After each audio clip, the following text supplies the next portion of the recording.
Alright, so we can move on and we can try to add another activity. So I'll click on edit and I will add a new page. So we'll create a new empty page over here. And we can go back and try to explore more activities. So again, you can go to help and then module examples. Another way to see the activities, all of the activities, is by going to help and then documentation. So I will right click on documentation and then open the documentation in a new tab.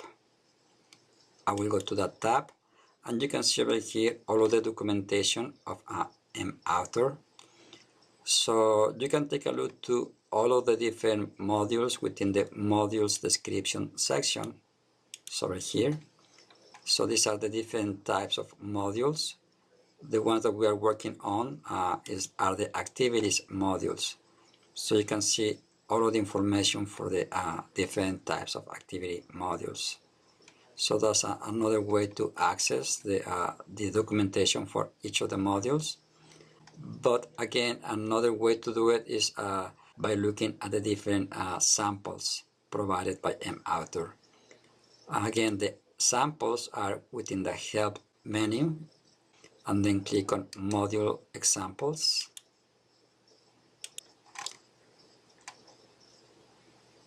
And let us explore the choice activity.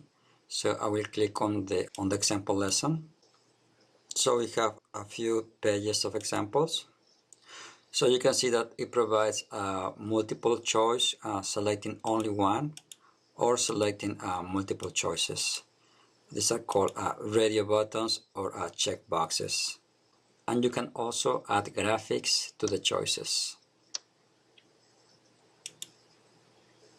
So over here it's telling us that by default the layout is vertical, but it can be also horizontal. And over here we can see that if we use an advanced connector, we are going to learn about it later, we can provide more interaction. So let us take a look at this example over here. So we can see that the feedback is being provided, and we can also submit the answers and see how many we got right or wrong. And again, one way to explore how this specific example was done is by copying. You can go back to the list of activities and copy this sample lesson to your lessons and then explore each page and each element. So let us add the choice activity. I will go back to our lesson. We're in the second page and we are going to add a new module. So I will click on add module. I will go to what is already here is the first one under favorites. So I will click on the choice activity and it's going to add it. So by default it has 3 choices, but you can add more or you can remove also one of them to have like a kind of like a true or false type of question. The way to add more is by clicking on item over here. So you have now 3, but you can add more elements. You can specify how many you want to add. You can also change the text that is displayed next to each radio button, and then you have the value. The value of 1 means that is the correct choice, the correct option, and the value of 0 means that is incorrect. So as you can see over here, the first choice is correct, but we can make it incorrect by changing the value to 0, and we can have question option 2 to be the correct answer, like this. Alright, so we can save it, and right now only one option is correct, but there might be questions in which you have 2 potential options as an answer. So you can check this checkbox over here, and instead of radio buttons will be checkboxes, so the user will be able to select multiple options. But let us go back and just make it one option available for now. And let us preview it. So let's see what we have so far. So just by adding the module, we can have this kind of interaction, which is not that useful yet because the learner doesn't have any feedback yet, so it doesn't have any clue if the answer is right or wrong. So we will need to add a few more modules to allow the user to check the right answer. So let's go back to edit, and then let's add a new module. And in this case, we are going to add a reporting module. So we have different reporting modules. Let me click on add module. It's easier to show the different modules under the reporting section, the reporting tab, like this. So we want to use a check answer button. So usually most of the activities will need to have like a check answer for the learner to be able to check their answers, of course. So let us add this button, and we can move it around. In addition to the check answer, let us add another reporting module. So we want to be able to reset the activity. So it's going to clear all of the values. For now, we can just keep these two. So we preview it, and I select the first one, and then I click on the check answers icon. It's going to tell me that this answer is wrong. And then if I want to change my answer, I can reset the question, and then I select the second choice, and then it's going to give me a visual feedback that the answer is correct. However, it will be also very helpful if we can provide custom feedback depending on the option that the learner is selecting. So we could do that in a slightly similar way to what we did in the previous activity with the text identification modules. So for that, let me go back to edit, and then we can add a text module. So I will add the text module. I will put it next to the choices. It has to be empty. At the beginning it's going to be empty, so it won't have anything. I'll save it, and the ID is text1, so we can keep it like that. We don't need to change the name. So we can call it also feedback, but it's whatever you want, doesn't really matter.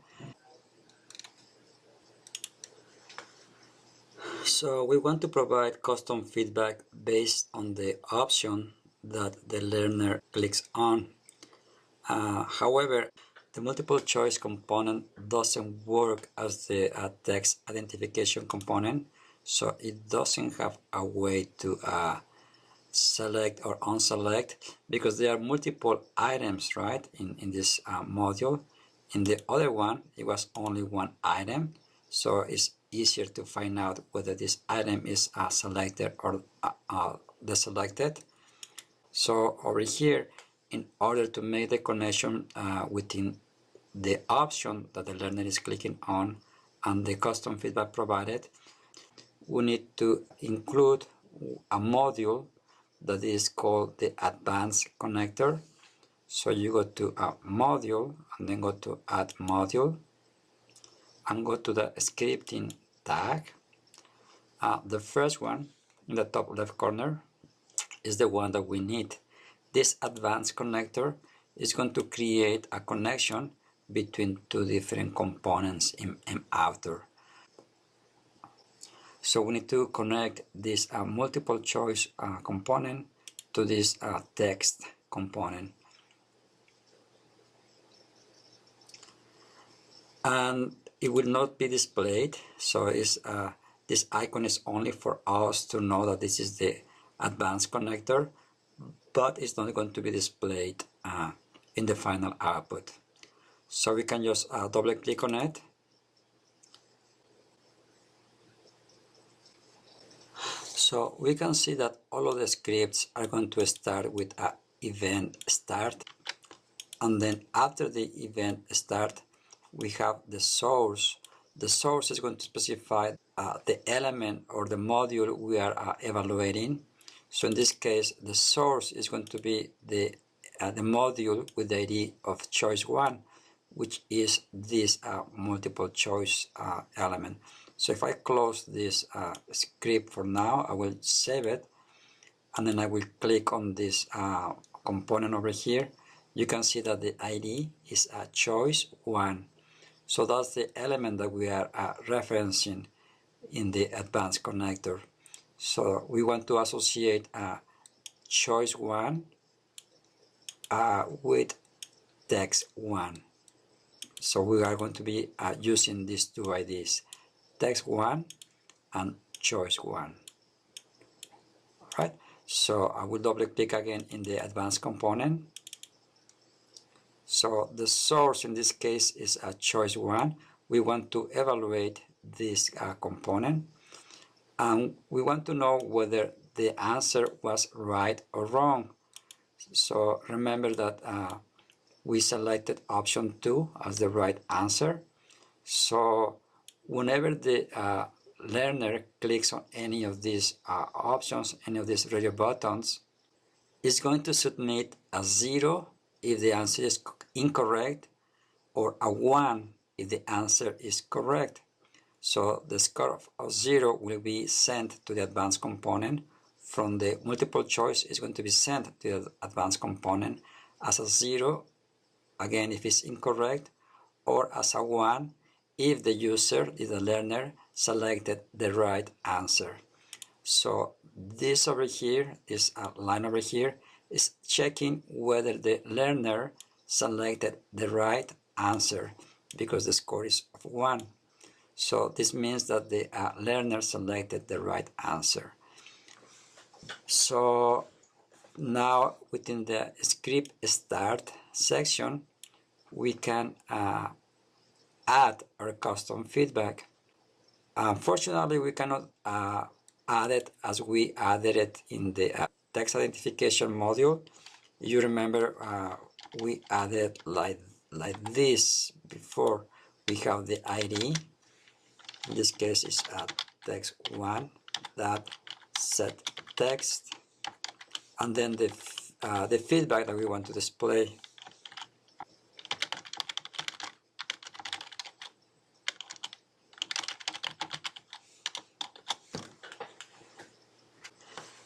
However, we cannot access the elements, we cannot access the modules directly from within the script start.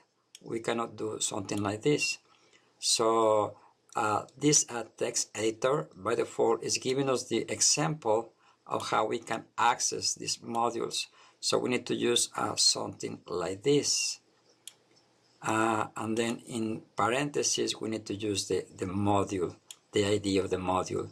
So instead of image over here, we can use any name. We can call it feedback, and then the module over here, instead of image1, is called text1. I will save it again. So it's this, the ID of this module, right? So we are trying to access that module. I will double click on the advanced component again. So instead of image1, it's going to be text1, right?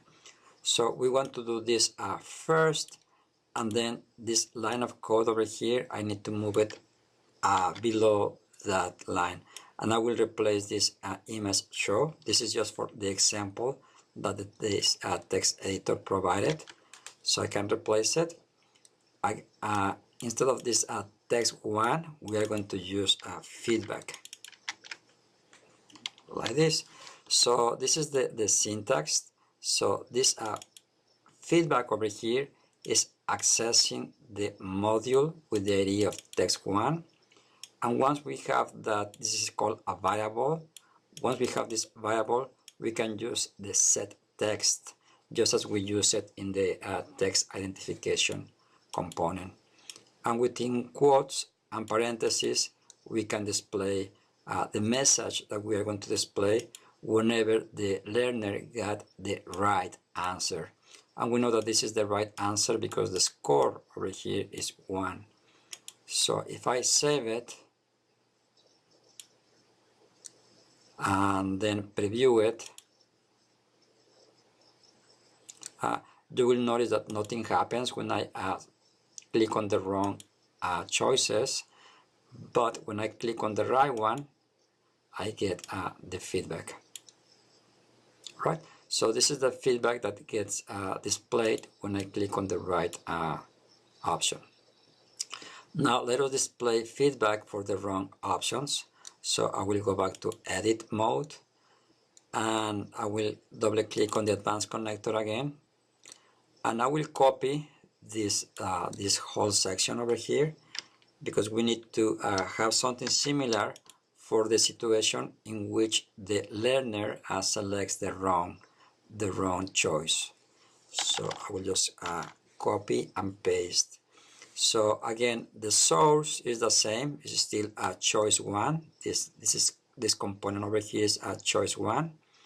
And then when the user, the learner, selects the wrong choice, it's going to send the value of 0 to this advanced connector. So it's going to pass the value of 0. The score will be a 0. So 0 means that the learner selected the wrong answer. So this is still the same. We are getting the element with the ID of text 1, and we are setting the text to the message that we are going to display. Okay, so we can just modify the message.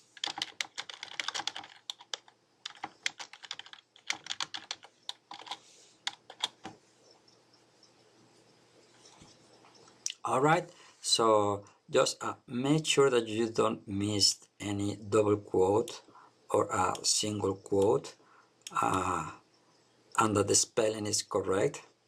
Otherwise, you are going to get, you might get an error. And the scripts are also case sensitive, so pay attention to the letters that are capitalized. Okay, so I will save it and preview it once more. Now when I select the wrong choice, I get the feedback for selecting the wrong one. And when I select the right one, I get the corresponding feedback.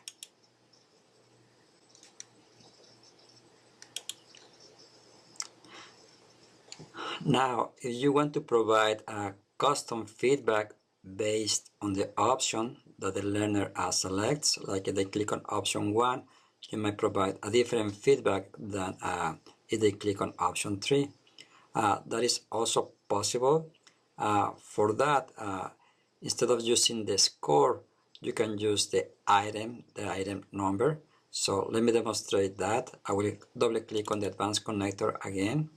So right now we are using the score as correct or incorrect. So instead of using the score, we can use the item number. So if the learner clicks on the first item, it's going to pass the number 1 to this advanced connector. If they click on the second one, it's going to pass the number 2 and so on. So instead of score over here, we can use item. So that's the only difference. So this means that the user, the learner, clicked on the first item. So we can modify the feedback accordingly.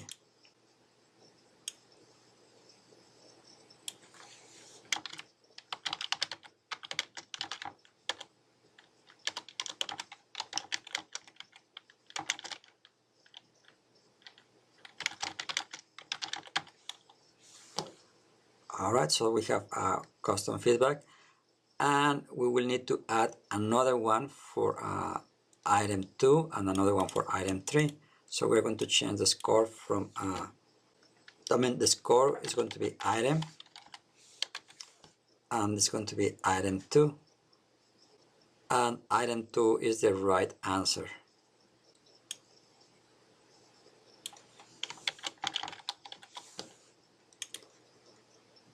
And then we need to have one more for the third option. So we can just copy and paste the first one, which is also incorrect. And then for item, I will need to change it to item 3. And then customize the feedback.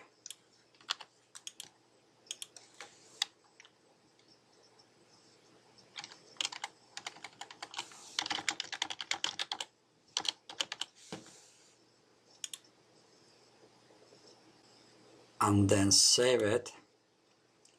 And if we preview it, we should have now custom feedback for each option. So if I select option 1, I get this message. For option 2, I get this one. And for option 3, I get a different one. And as you can see, the feedback is provided as soon as you click on the option. But you could provide it after the learner submits the question. For that, we will need a different module, a different component, which is the submit component. I can show you how to do that. I will go back to the edit mode, and then add the submit module, which should be within reporting. So you go to reporting, the last one is the submit module. You can click on it, you can move it around. And the submit module works very similar to the check answers. I can demonstrate that by previewing the project. Well, I need to click on one of the options. So as you can see, it's working very similar to the check answers.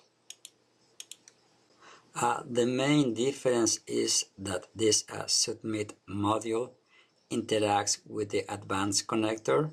So we can integrate this submit module with the advanced connector to be able to display this feedback. So what we can do, we can make this feedback invisible.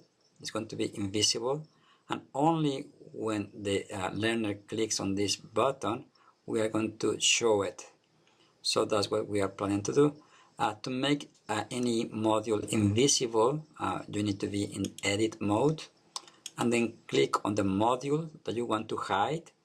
And all you need to do is to click on this property is visible, this checkbox over here. So when you click on it, now it's invisible, it's hidden. You cannot see it anymore. I will preview it just to demonstrate that. Whenever I click on any of these options, even though the text is changing, we don't see anything because we have unchecked the visibility of that element. So I will go back to the edit mode. Now this is not visible anymore. So we want to make it visible when we click on this submit button. And if you take a look to the documentation of the submit button, when you click on it and then you click on the question mark over here to open the documentation, you can see the different properties, but we're interested on the events. So the events is what we want to know what value the button is going to be passing to this advanced connector. And within the event section, you can see that the field name is a name, right? For the choices, we were using the name score and item, but for this one is name. And the value that is going to have is going to be submitted. So instead of 1 or 0 for the score, or instead of 1, 2, 1, 3 for the item, the value is going to be submitted whenever the learner clicks on that button. So we can use this name and this value. Okay, I will close the documentation. I will open. We need to know the ID of this element. The ID is submit1, so we need to use this ID as the source. So we can double click on the advanced connector. I will need another event start section, so I can just copy the last one. I will just duplicate it, and I will make a few changes. The source, instead of choice 1, is going to be submit 1. That's the ID of the submit button that we added. Now, instead of item, we need to use name.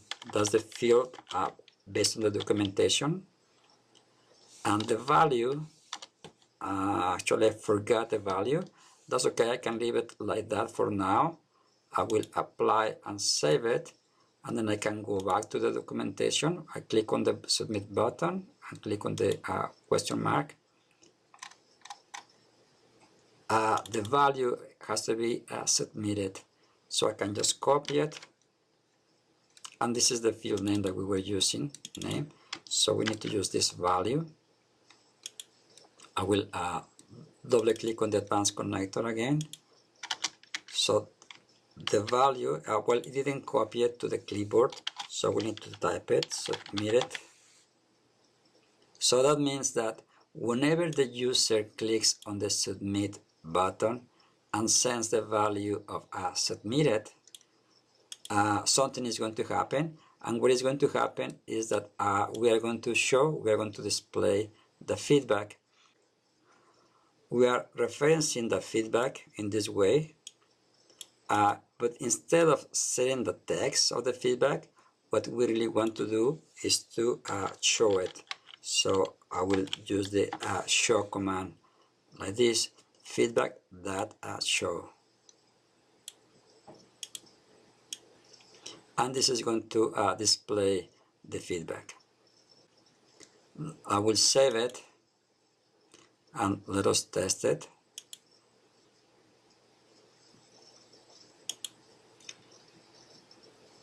I will select the first option and then submit by clicking on the submit button. And we can see now the feedback over here. I can reset the activity and click on the second choice and then submit it. And I see the feedback. So please keep exploring some of the other activities. Thank you.